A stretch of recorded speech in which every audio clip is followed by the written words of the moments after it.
Oke, oke. Silakan dilanjutkan.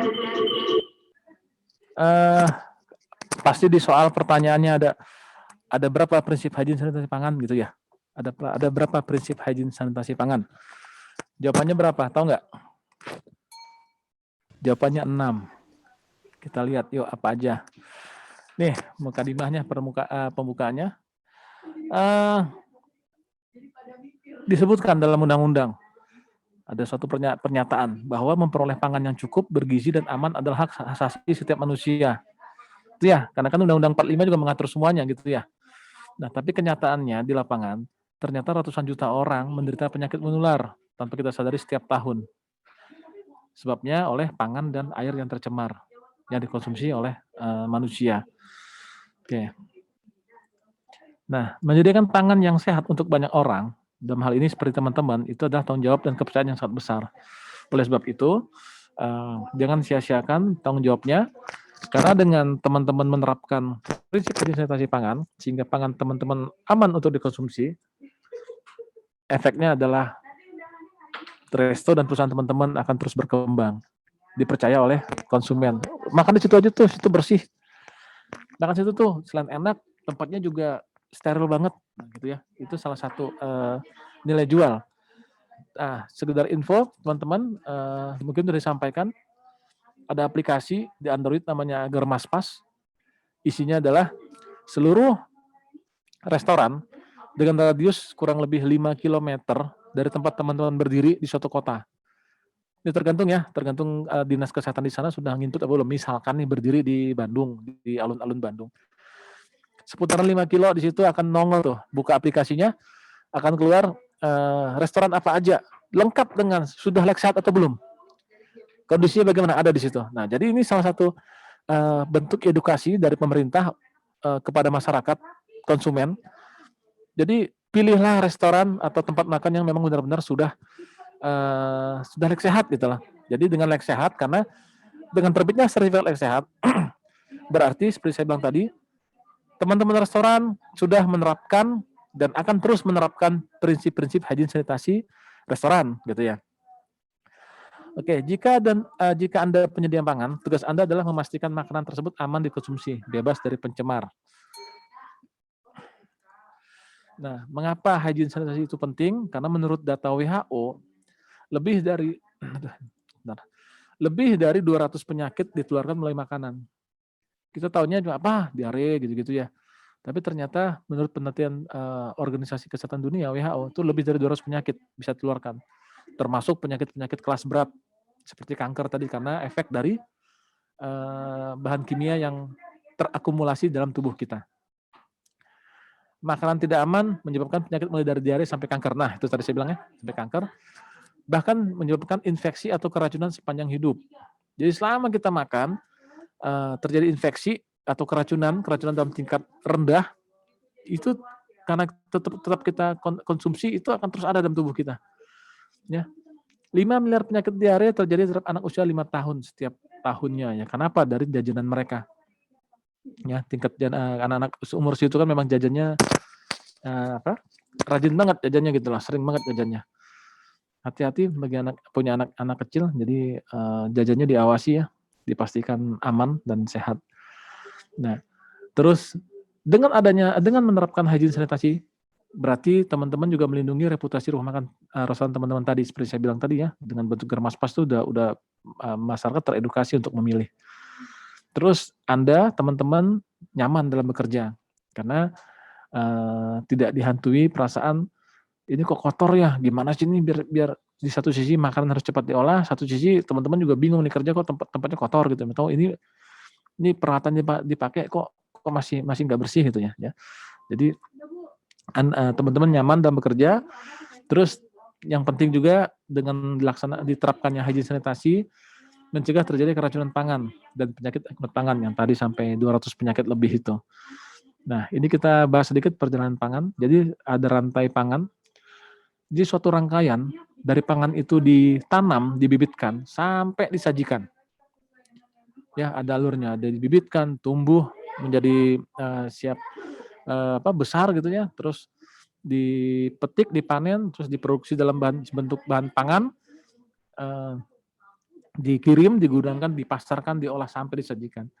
Nah, setiap titiknya berpotensi terjadi pencemaran, sehingga perlu perhatian khusus. Nah, ini ditangani nggak bisa oleh kesehatan aja.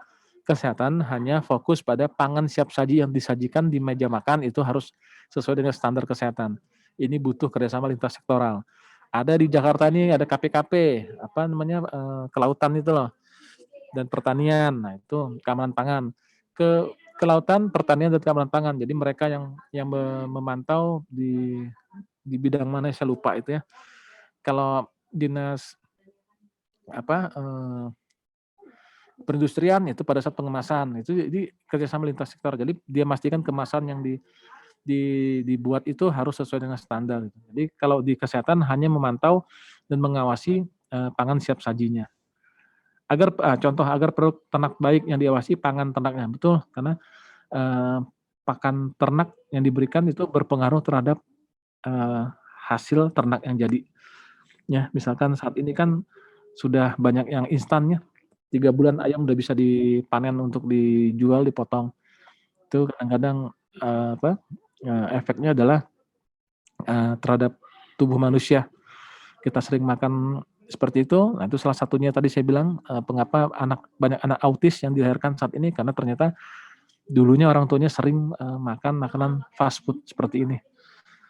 Ikan perannya harus bebas polusi seperti ada kasusnya si Teluk Minamata ya karena air yang perairannya tidak tercemar, si ikan hidup di situ, ikannya kita tangkap, kita konsumsi ya kitanya si pencemar pindah ke tubuh kita.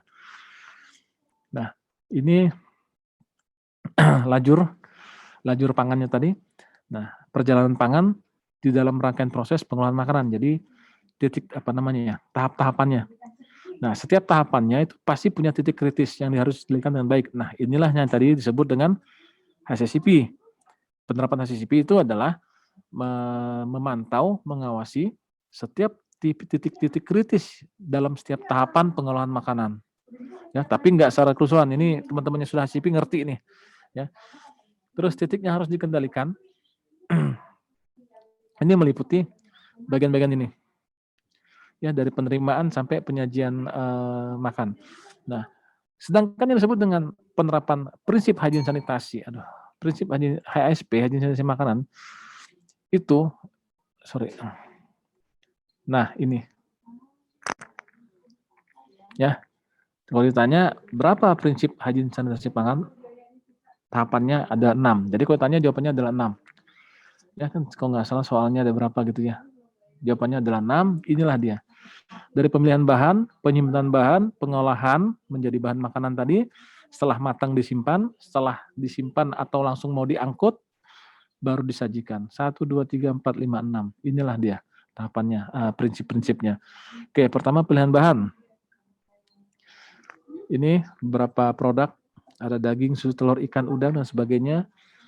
Pemilihannya harus dalam keadaan baik, segar, tidak rusak, atau berubah bentuk, warna, dan rasa. Ya, terutama ini daging, susu, telur, ikan, ini kan produk protein tinggi ya, cepat rusak, hati-hati. Jadi perlakuannya juga beda dengan misalkan jenis-jenis sayur atau jenis biji-bijian. Ya, untuk pangan fermentasi atau yang diragi itu harus dalam keadaan baik, tercium aroma fermentasinya, tidak berubah warna, tidak berubah rasa, tidak ada noda gitu. Kalau ada noda itu berarti dia sudah rusak. Ya, dan tidak berjamur. Biasa rusak dan berjamur itu biasanya ada nodanya gitu loh. Terus pangan olahan. Pangan olahan itu berarti sudah bukan bahan mentah. Jadi biasa dikemas. Itu harus jelas labelnya. Labelnya apa, mereknya dengan label-labelnya itu isinya merek, terdaftar di Kementerian Kesehatan atau di izin edarnya di BPOM, kemasan tidak rusak, ya, tidak kembung tadi saya bilang yang makanan kaleng, dan belum kadaluarsa. Nah, kembali lagi kalau kadaluarsa tadi, walaupun fisik masih bagus, tidak tidak diizinkan atau tidak diperbolehkan untuk tetap dipergunakan. Karena fisik bagus, kandungan kita nggak tahu, karena sudah memasuki masa simpan yang dia itu diproduksi disimpan tuh tahan sekian lama gitu loh. Jika lewat dari masa ini atau mendekati masa ini, kualitasnya akan menurun sehingga mungkin bakteri sudah mulai tumbuh di sana atau racun sudah mulai tumbuh keluar di sana. Ya, karena kan kemasan. Pangan olahan non kemasan. Pastikan dia tidak basi, tidak busuk, tidak rusak, tidak berwarna dan tidak berjamur. Ya. Bahan pangan olahan non kemasan ini misalkan apa? Bakso gitu ya. Terus nah ini beberapa contoh seperti ini ya. Jika dia ada bintik-bintik bercak biru gini merah ini jangan dibeli karena biasa sudah rusak. Pilih yang masih segar. Seperti tadi ya. Yang saya jabarkan di ciri-ciri bahan berformalin atau berboraks tadi. Ya. Daging pucat agak kebiru-biruan, ini ada biru-birunya. Kuningnya menyolok karena biasanya memang dikasih methanol yellow, tidak elastis. Tadi dagingnya kaku gitu kan terusnya ya, dagingnya kaku. Kencang, dagingnya kencang. Nah, jika broiler itu harusnya dia montok, lembek, putih, jengkelnya kecil, ukurnya sedang. Kalau dia ayam ras, dia harus agak keras, terus putih, jengkelnya agak besar, ukurannya besar. Ayam ras pasti besar ya. Terus kalau ayam kampung dia pasti sekal. Karena ayam kampung itu kan terkenal dengan dagingnya apa ya, kata orangnya. Dagingnya alot gitu ya, sedikit alot gitu ya. Beda sama daging-daging ayam broiler atau ayam ras. Terus tentunya dia warna kuning karena standarnya memang warna ayam kampung itu lebih tua dibanding warna ayam ras dan broiler. Terus jengkelnya kecil dan kakinya kehitaman. Kaki ayam kampung itu kan memang hitam ya, kakinya memang hitam. Jadi kok kakinya putih berarti sudah dikasih pemutih itu berarti. Oke, kulit bersih, kuat, tidak pecah, retak, bukan. Sorry, ini telur. Nah, telur. Ya, jangan beli telur yang pecah atau retak. Murah Pak, jangan. Karena jika dia mengandung salmonella, otomatis dia akan masuk ke dalam telurnya. Ya, permukaannya kering, dia bersih. Bersihnya gimana? Jadi kalau teman-teman itu beli telur, biasa kan mohon maaf nih, masih ada kotoran ayamnya tuh ya. Itu sebenarnya bisa dicuci. Bercuci pakai mama lemon ya. Dibersihin, dilap bersih, baru disimpan di kulkas biasanya. Nah, kalau dia misalkan retak dari kotoran itu mengandung salmonella, ya outernya masuk. Jika dikocok tidak berbunyi, jadi dia padat, bukan padat ya namanya, dia masih kencang lah di dalam. Jika diteropong, tembus cahaya. Ya. Jadi kalau di teropong itu ada anak ayamnya berarti udah busuk tuh telur. Ya. Terus ini daging sapi. Ya, daging sapi itu warnanya merah segar, tidak pucat. Jika dia pucat mungkin bisa dikasih pengawet. Ya. Dia terusnya kalau dia busuk pasti ada bau busuk ya. Terus dia tuh masih kenyal. Kalau dia sudah kaku itu biasa mungkin dikasih formalin. Ya, seratnya halus, lemak kuning dan lembut. Karena biasa seratnya kasar, takutnya itu daging celeng. Seperti itu ya. Jadi penyimpanannya pun harus di bawah 5 derajat Celcius. Terus ini daging kerbau sama ya. Daging kerbau cuma mungkin seratnya agak sedikit lebih kasar. Penyimpanan sama harus 5 derajat, minimal harus 5 maksimal harus 5 derajat Celcius. Cuma bedanya dia agak sedikit lebih tua, merah tua. Nah, ini daging kambing tentunya punya aroma yang bahasa Jawa ya, perengus itu ya. Bau daging kambingnya aromanya khas, terus dia akan kenyal, terus seratnya halus dan lemaknya keputihan gitu ya. Dia bukan pucat ya, beda ya, putih sama pucat itu beda.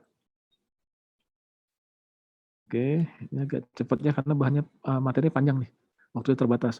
Ini ikan, kulitnya terang, cerah, tidak suram. Nah, sisiknya nggak mudah rontok. Kalau udah rontok berarti sudah lama. Ya, materi masih jernih dan bulat, dagingnya elastis tentunya, tidak membal gitu ya, bukan tidak keras. Jika keras berarti sudah lama dan sudah diawetkan. Insangnya segar, ya insang masih merah jambu ya, merah jambu, tidak bau, tidak berlendir. Jika berlendir dia berarti sudah mulai membusuk.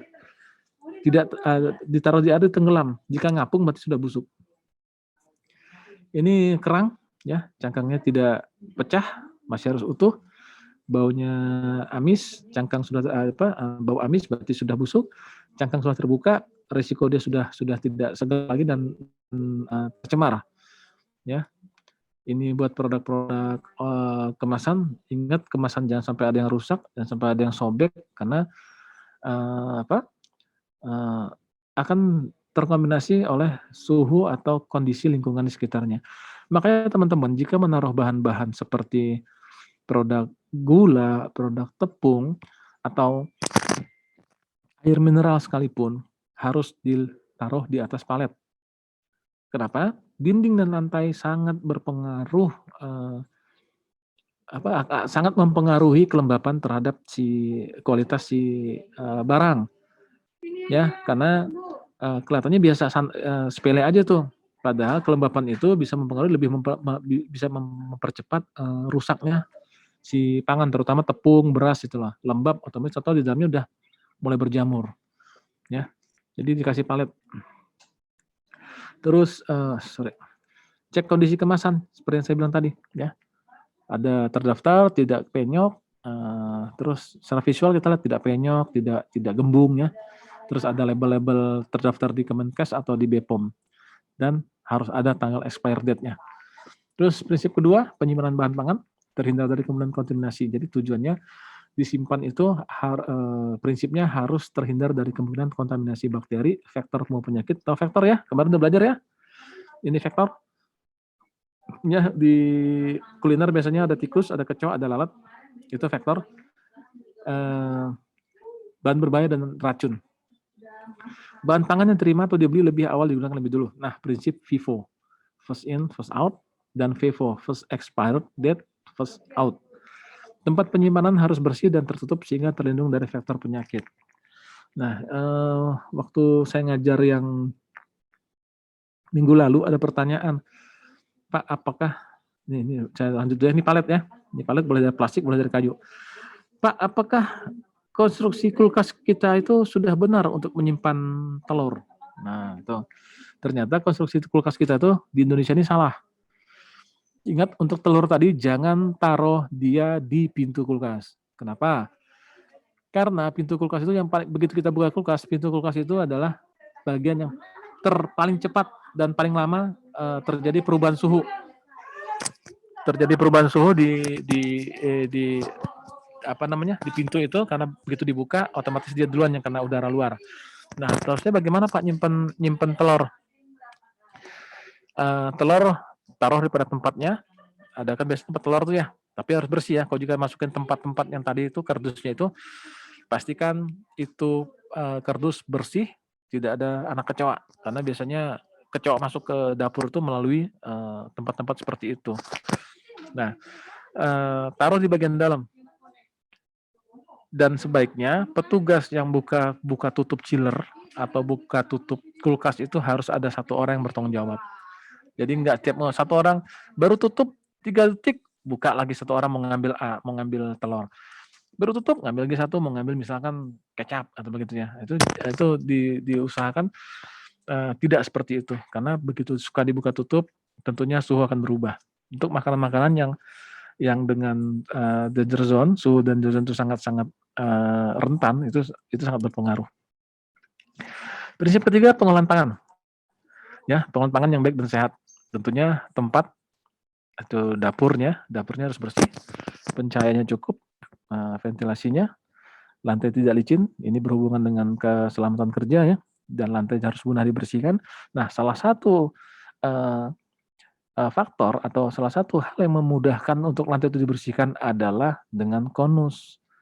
Kenapa? Sudut mati akan menyimpan sisa-sisa kotoran atau debu di sudut matinya tersebut. Jika dengan konus, otomatis tidak ada sudut mati. Itulah makanya disyaratkan setiap dapur harus konus, pertemuan antara dinding dan lantainya. Peralatannya digunakan harus serapangan. Jadi maksudnya food grade. Jadi aman, tidak berbahaya bagi kesehatan. Bersih, tidak rusak, mau retak, mau gompel itu nggak boleh. Talenan harus dari bahan selain kayu. Kenapa tidak boleh pakai kayu? Jika kita motong cabai, namanya kayu ya ikut kepotong, masuk ke dalam bahan makanan kita yang kita olah. Ya, begitu dimakan, Kalau ketahuan, kalau nggak ketahuan masuk ke usus. Ternyata kayunya masih keras, ususnya nusuk ke apa? Kayunya nusuk ke usus, ususnya luka, orang sakit, ya bahaya. Bahan pangan sebelum dipotong dicuci dengan air bersih dan mengalir. Ingat, pembersihan bahan pangan harus menggunakan air mengalir, bukan dengan dicelup. Ya. Kenapa? Jika dicelup ya itu juga airnya. Kumannya lepas ya masuknya ke situ lagi kan gitu, nggak kemana-mana. Tapi dengan air mengalir, kuman yang tersapu oleh air tadi akan ikut terbuang. Bahan pangan dimasak harus matang sempurna. Jadi masaklah dengan ketentuan jenis bahan pangannya. Jika memang dia, Pak, steak kan setengah matang Pak ya. Pokoknya bagaimana dengan steak? Steak kuncinya adalah tentukan, pastikan daging steaknya daging yang bagus. Daging bagus dan pada saat mempersiapkannya pun dengan steril. Ya, jangan asal keluarin taruh-taruh sembarangan. Justru pada saat dimasak setengah matang, ingat setengah matang kembali lagi kuncinya adalah suhu danger zone. Ya, udah setengah matang, kembali ke suhu danger zone sampai batas 60-an dia, 58 derajat, ada otomatis si kuman akan sangat optimal berkembang biak. Makanya untuk makanan yang makan, Pak, kalau makan mentah Pak kayak salad gitu ya. Ya itu tadi, pastikan pencucian bahannya menggunakan air yang bersih, ya. Apa namanya? Bahan makanannya juga yang memang sudah dipastikan dari supplier itu bahan yang bisa dipertanggungjawabkan, bebas dari pestisida, karena biasa gini, supplier kayak telur sekalipun itu akan ada sertifikat. Sertifikat dia bebas salmonella. Daging akan dia sertifikat bebas dia bebas antrak. Jadi sertifikat itu adalah jaminan, ya. Jadi jangan usahakan jika memasok suatu bahan, menerima pasokan suatu bahan distribusi, pastikan itu ada karena buat telur tuh pasti ada sertifikat bebas salmonellanya. Pengolah makanan berbahan sehat. Oke, ingat pelajaran kemarin personal hygiene. Jika belum mungkin setelah ini ya. Ini peralatan tidak boleh lagi menggunakan dari kayu ya karena takut potongan kayunya ikut terbawa ke proses pengolahan makan.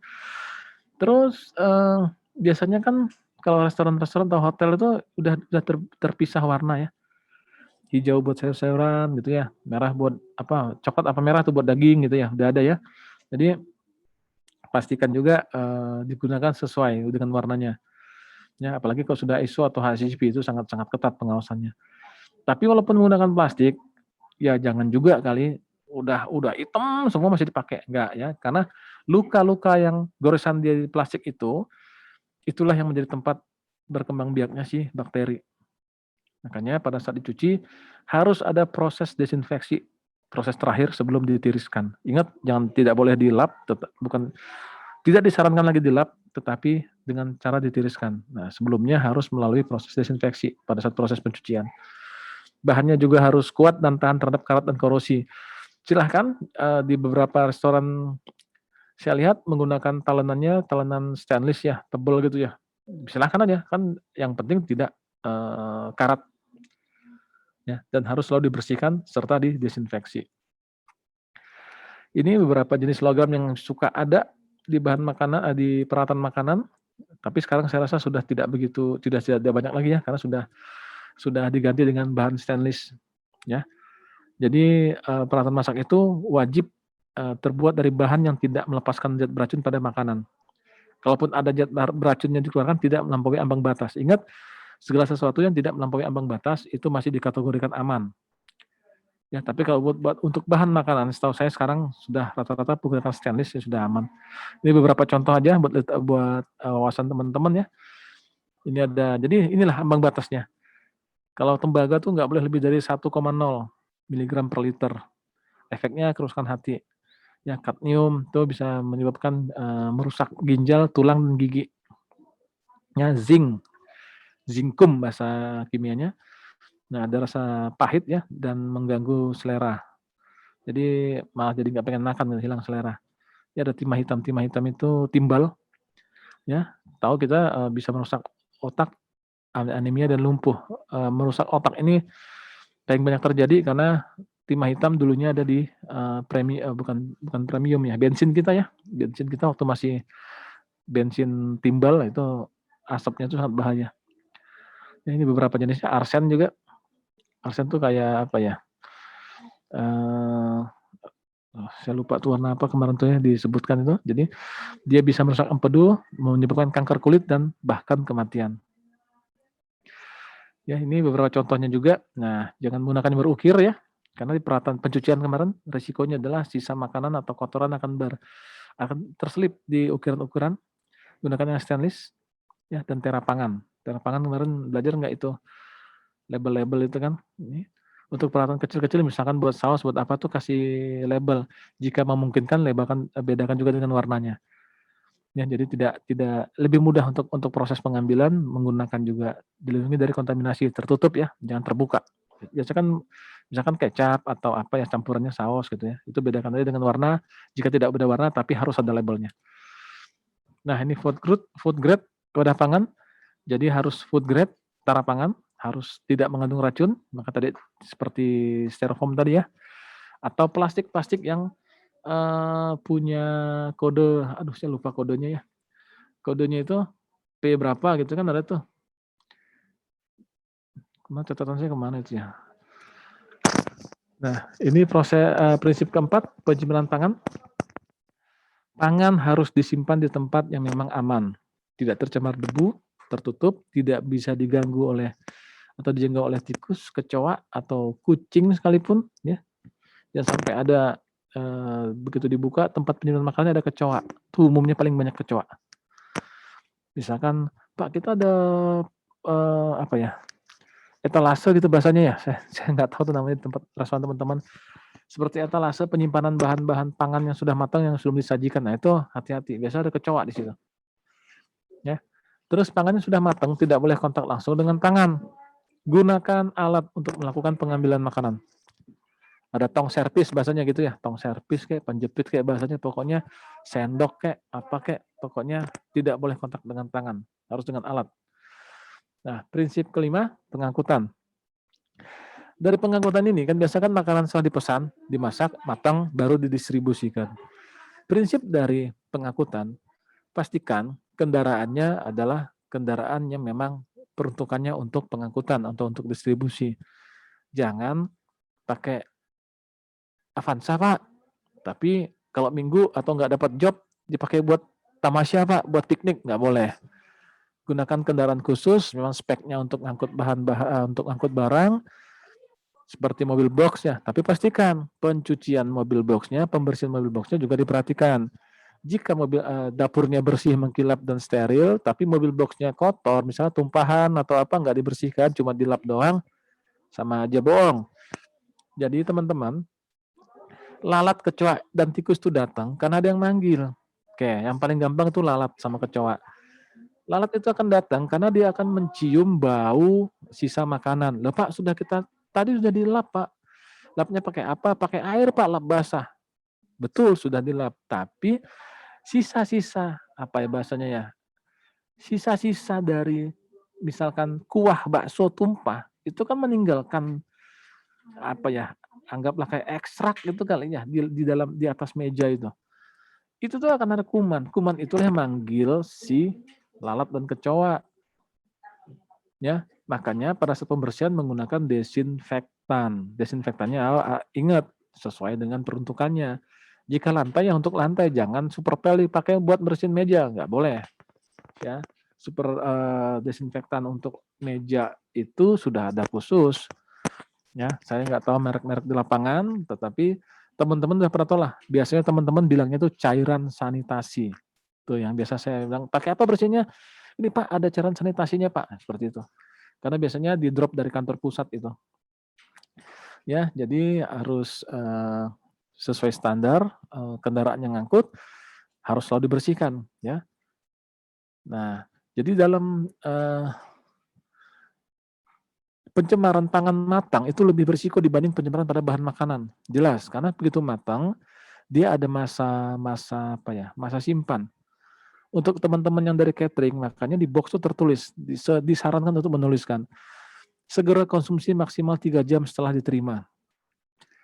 Padahal itu pun kalau kita hitung kembali ke belakang, dari bikinnya aja misalkan dari jam berapa malam gitu. Nah, kasus keracunan salah satu yang pernah saya tanganin adalah terhadap telur balado. Begitu saya investigasi, ternyata telur baladonya telurnya dimasak jam 8 malam. Jadi yang mudah itu dimasak duluan. Seharusnya prinsip pengolahannya untuk makanan yang jangka panjang seperti ini, kalau dapat orderan, bukan melihat yang gampang dimasak dulu, salah. Tetapi yang berisiko tinggi dimasak belakangan. Jam 8 dia lakukan, dia rebus telurnya, jam 2 malam dia kupas telurnya, dicampur dengan sambelnya, dengan bumbu si baladonya sekitar jam 4 subuh, jam 7 didistribusi, dimakan jam 12 siang. Jelas itu udah sangat-sangat berisiko tinggi. Kan kita tahu makanan itu maksimal disantap hanya bisa 4 jam setelah dia matang. Nah, oleh sebab itu, teman-teman, diperhatikan risiko makanan matang itu jauh lebih besar dibanding risiko pada bahan makanannya. Jadi perlu perhatian pada saat pengolahan dan distribusi. Nah, dalam proses pengangkutan banyak pihak terkait ya, dari persiapan, pewadahan, orang itu adalah teman-teman yang making suhu ruangan, suhu kendaraan di dalam box itu harus diperhatikan. Ya, biasanya box itu ada pendingin di dalamnya. Ya, untuk menjaga agar tidak cepat rusak, karena kalau dibiarin panas biasanya kan cepat rusak tuh. Dan terakhir, jenis kendaraan pengangkut seperti yang saya bilang tadi, jangan gunakan kendaraan pribadi. Nah, pengangkutan bahan makanan, pencemarannya terjadi bisa berupa fisik, mikroba ataupun kimia. Fisik, ya mungkin tadi kurang kebersihannya, ya masih ada sisa kotoran di dalam, dibawa, nah, dan juga cara nyusunnya ditimpa tiba-tiba ya, kebuka bungkusannya. Biasanya kalau di packingnya pakai bahan kardus ya, nasi box gitu, itu hati-hati. Mikroba ya mungkin tadi karena kondisi juga si box tadi kurang bersih, ataupun kimia. Itu box dipakai juga buat kegiatan lain, misalkan ngangkut. Nah, kita kan nanam sendiri sayurnya, tadi dipakai buat ngangkut pupuk, udah bahaya ya. Jadi nggak boleh. Khusus untuk distribusi makanan hanya dipakai untuk distribusi makanan, tidak boleh dipakai untuk yang lain. Nah, untuk mengurangi sumber pencemaran, kendaraan tidak dipakai untuk keperluan lain, harus dalam keadaan bersih. Ingat, sebelum mendistribusikan, sebelum diisi, dan setelah mendistribusikan harus dibersihkan. Pak, tanggung Pak, habis ini ngantar lagi Pak, pesanan ke sana, jangan. Selama maksimal waktu menunggu, begitu nyampe, sebelum dimasukin, pastikan dulu dibersihkan dulu, baru isi ulang. Hindari perlakuan manusia dalam pengangkutan. Nah, jangan ditumpuk terlalu banyak, karena nanti bawahnya yang rusak. Ya, ini kurang muat nih, didorong pakai kaki ya, diinjek-injek nggak boleh. Ini buat teman-teman catering ya, atau teman-teman resto yang mungkin melakukan saat ini kan selama pandemi ini banyak yang jadi jualan online gitu ya, sistem online-nya, ya hati-hati. Terus pesan juga, kalau misalkan Pak, dia belinya kan lewat ini Pak, lewat pesanan online tuh Pak, misalkan Grab atau GrabFood atau GoFood, pesan sama si abang Grabnya, sama si abang Gojeknya. Bang, ini jangan dibolak-balik ya Bang. Bang, ini jangan ketibannya Bang, jangan ditiban barang di atasnya Bang. Hati-hati ya Bang, jangan sampai kebuka. Itu pesan juga sama dia ya. Karena jika saya makan pesan dari GoFood atau GrabFood, habis makan saya sakit perut. Yang salah siapa? Saya nyalahin abangnya apa nyalahin restorannya? Pasti restorannya salahin. Gimana sih ini kok saya habis makan sakit nih? Lupa sama si abang ojek, padahal si abang ojek yang bawanya nggak benar. Ya. Oke, kendaraan khusus dengan kondisi higienis dan pendingin. Seperti saya bilang tadi, pendingin itu bertujuan agar tidak cepat rusak makanan yang dibawa di dalamnya. Prinsip keenam adalah penyajian. Yang harus diperhatikan, tempat penyajiannya harus bersih. Kalaupun tempatnya terbuka, pastikan tidak ada lalat di sana. Lepas, namanya terbuka, pasti ada lalat? Tidak. Ya, berarti jika tempat terbuka atau di dalam sekalipun ada lalat, berarti kembali ke tadi, berarti pembersihannya kurang maksimal. Ada yang kurang, yaitu desinfeksi. Gunakan cara desinfeksi, bersih dengan benar, tapi ya jangan asal semprot aja. Dibersihkan dengan rata, insya Allah tidak akan ada lalat yang datang. Kenapa? Nggak ada kumannya. Kuah makanan tadi tumpah, itu pasti ada kuman di dalamnya. Karena udah interaksi dengan si meja kan, dibersihkan, sisa-sisa ekstraknya masih tinggal. Itulah dia bereaksi, akhirnya menimbulkan bau yang hanya mungkin dicium sama si lalat dan kecoa, dia datang. Karena itu makanannya mereka. Ya, tempat penyajiannya, waktu penyajiannya tadi disebutkan juga diusahakan langsung disantap setelah matang dengan suhu paling tidak 70 derajat maksimal. Panas-panas juga nggak mungkin ya. Saya pribadi sebenarnya lebih gini menilai cepat saji ini. Untuk restoran itu jarang sekali terjadi kasus keracunan, kecuali penggunaan bahan pangan yang tadi ya, bahan-bahan yang expired. Kenapa? Datang, kasih daftar menu, saya pilih, dimasakin, masih ngebul langsung ke meja saya makan. Nah, Pak, tapi masih terjadi kasus keracunan pangan oleh restoran, karena penggunaan bahan-bahan yang sudah expire.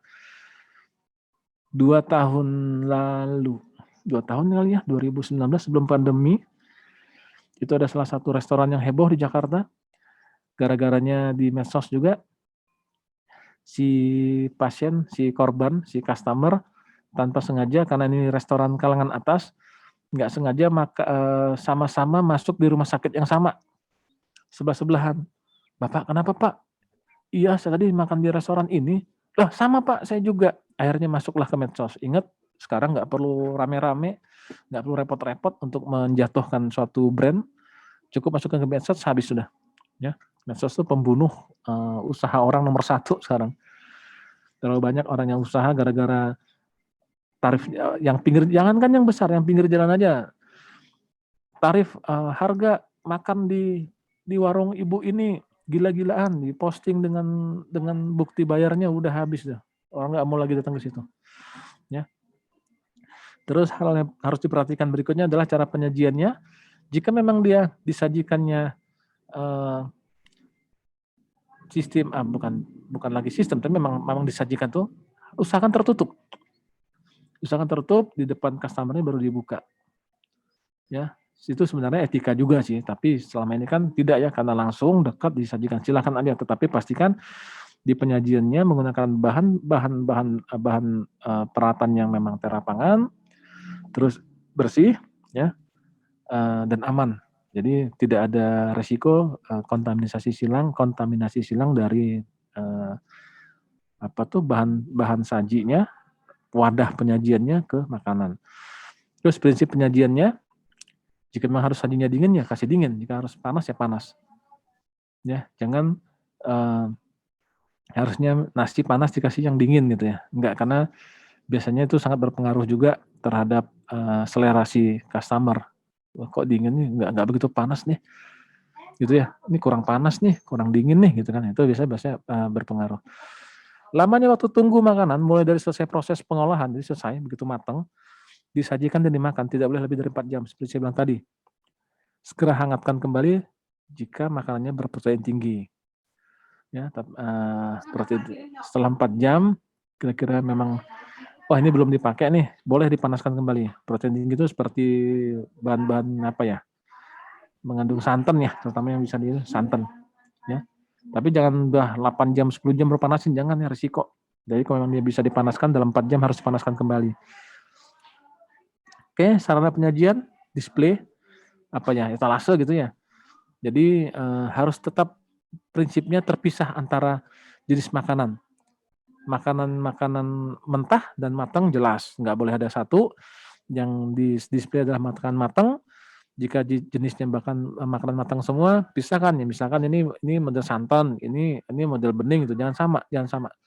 Harus dipisah-pisahkan sesuai dengan jenisnya.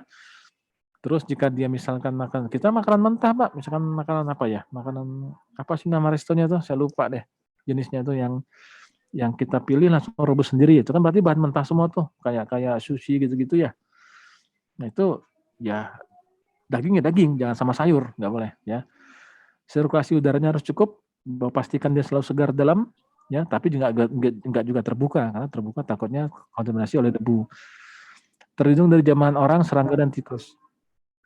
Ya, jadi orang tidak sembarangan bisa ngambil gitu loh. Makanya harus tertutup. Jadi mau ngambil mungkin bisa diambilin oleh si petugas, ataupun jika dia ngambil, dia harus pakai alat ambilnya khusus. Ya, bisa pakai tong servis gitu ya. Itu langkah praktis menjaga keamanan pangan. Untuk bahan pendingin, lemari pendingin, ini sebenarnya materi lemari pendingin di sini ya, tercampur di sini nggak apa-apa, sedikit saya jabarin. Jadi pertahankan suhu 5 derajat atau di bawahnya, karena bisa menekan pertumbuhan bakteri. Kembali lagi ke danger zone, di bawah 5 derajat, bakteri itu sebenarnya tidak mati sih, cuma dia ada yang mati, tapi ada yang tidak mati, dorman dia, jadi dia mati suri gitu ya. Kembali ke suhu normal di atas 5 sampai 60-an, nah dia akan optimal berkembang biak lagi. Jika direbus di atas 70 sampai 100 mendidih ya, insya Allah dia mati. Tapi ada juga yang tidak mati. Bakteri yang ada bakteri jenis bakteri Clostridium botulinum itu sampai minus 50 derajat pun dia masih dorman.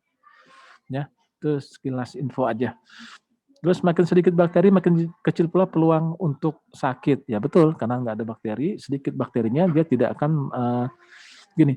Makanan itu akan rusak jika bakteri itu sudah berkembang biak terlalu banyak, atau bakteri itu sudah mengeluarkan racun, gitu ya. Jadi itu yang menyebabkan kita sakit. Jika bakterinya sedikit, ya insya Allah peluang untuk sakit tuh pasti sedikit juga, pasti kecil juga. Pastikan pertahankan lemari es Anda maksimal di 5 derajat Celcius. Ya, karena di atas 5 derajat Celcius takutnya sudah menjadi danger zone buat kuman, aman dia untuk berkembang biak. Simpan bahan makanan tidak lebih dari 3 hari. Jika ragu, buang aja. Nah, masakan yang mudah rusak ke lemari es paling lama 2 jam setelah dimasak. Jangan 24 jam, 5 jam baru masukin. Ya, 2 jam sudah ademnya silahkan masukin. Nah, untuk itulah teman-teman perlunya ada kartu kendali terhadap suhu alat pendingin teman-teman, itu freezer ataupun dia chiller. Jadi per 4 jam sekali. Misalkan yang datang pagi si Abdul namanya, Abdul harus ngecek. Dia cek jam 8 pagi suhunya, misal frozen minus 10, ya berarti masih bagus kan, minus 15, oke. Nanti kedua datang si Hanafi meriksa jam 8, 4 jam, 12. Jam 12 saya periksa masih minus 15, masih bagus. Tujuannya adalah jika terjadi misal setelah si Hanafi tadi meriksa, misalkan si Edi, jadi meriksa jam 4 sore, ternyata loh ini kok freezer kita suhunya 10 derajat, berarti kan sudah rusak. Bisa ditoleh ke belakang bahwa ternyata jam 12 masih bagus, berarti kerusakan terjadi setelah jam 12 gitu ya. Jadi ini jam berapa tadi mulai rusak ya, nggak tahu kita itu, karena nggak ada catatan. Itulah pentingnya kartu kendali ya. Terus untuk bahan-bahan pendukung, misalkan lap atau apa ya, atau tadi bahan peralatan memasak, gunakan dengan cairan sanitasi. Cairan sanitasi itu di proses pencucian itu kan terakhir tuh. Sebenarnya cairan sanitasi itu adalah klorin bahan dasarnya. Klorin itu adalah kaporit. Kalau gitu pakai kaporit aja Pak, pakai Baiklin, enggak juga. Jadi setiap sabun pencuci atau desinfektan untuk pencucian alat makan itu ada khusus dijual. Nggak perlu kita ambil klorin gitu ya. Ambil kaporit, nggak perlu. Ambil pakai Baiklin aja Pak, nggak usah. Ada jual khusus, rendam itu 2 menit, baru tiriskan. Ingat, jangan dilap. Nanti dilapnya pakai apa Pak? Pakai kanebo Pak. Saya pernah tuh datang suatu tempat pakai kanebo. Kenapa pakai kanebo? Kan kanebo nyerap air. Betul, tapi ingat nggak? Tahu nggak, sadar nggak, itu kanebo dipakai buat ngelap berapa ratus kali itu peralatan yang dicuci. Sama juga bohong. Dan ingat, kanebo bukan buat peralatan masak, kanebo buat mobil ya. Jangan dipakai buat peralatan masak atau peralatan makan. Terus gunakan bahan sanitasi komersial lain sesuai dengan petunjuk. Kalau petunjuknya sekian banding sekian, ya gunakan segitu. Jangan biar lebih mantep Pak, kasih satu sendok, saya kasih setengah botol ya, nggak boleh ya. Oke, terus sisa daging sapi, sisa daging dan ikan, serta daging-daging lainnya, jangan pernah kontak dengan makanan lain. Jadi makanya dilarang keras menempatkan jenis daging dan jenis sayuran di dalam satu wadah, tuh nggak boleh. Pak, misalkan nggak muat Pak, silahkan pakai tempat wadah, misalkan apa ya, box-box kayak Tupperware gitu ya, yang gede-gede, itu disimpan ditutup rapat, ya, jangan sampai terbuka Kadang-kadang saya temukan ada es krim lagi. Es krim siapa? Es krim saya, Pak, katanya. Jangan ya, risiko dia juga es krimnya tercemar dari daging atau dari sayur, ya malah dia yang sakit nanti. Secara teratur bersihkan talenan dengan larutan sanitizer. Seperti saya bilang tadi, semua ya, nggak hanya talenan, tapi semua peralatan masak gunakan cairan sanitasi. Ya, boleh yang komersial di lapangan, di pasaran, tapi ingat sesuai dengan petunjuknya. Oke. Pemasakan daging hingga sampai suhu internal minimal 72 derajat. Dapat melindungi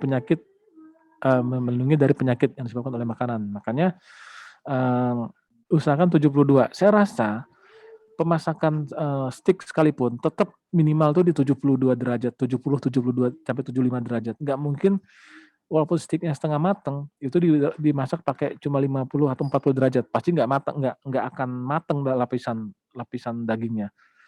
Ya. Jadi makanya walaupun dia setengah mateng, pasti dia masaknya merata, matangnya merata. Ya, karena tadi dengan suhu yang minimal 70-an derajat ini 70 sampai 75 derajat pasti, dan dagingnya jenis yang bagus dia akan merata walaupun setengah matang, ya. Oke, untuk salmonella, jangan makan telur mentah. Terus berhubung risiko salmonella, lebih baik tidak menghidangkan makanan dengan telur mentah atau yang dimasak minimal, maksudnya setengah matang. Sedapat mungkin, tapi jika memang menunya seperti itu, pastikan telurnya yang seperti saya bilang tadi, tidak retak, bersih, yang digoncang tidak berbunyi, jadi kayak padat gitu, bukan padat ya, maksudnya penuh lah gitu ya. Di terawang tidak ada, harus tembus pandang, tidak ada ya, mungkin sudah mau jadi anak ayam apa di dalamnya. Pastikan telurnya memang telur yang bagus. Silahkan. Kalau memang menu kan kita tidak bisa juga menghilangkan memang menunya makan seperti itu, Pak. Silahkan aja. Tapi pastikan telurnya memang telur aman untuk disantap ya.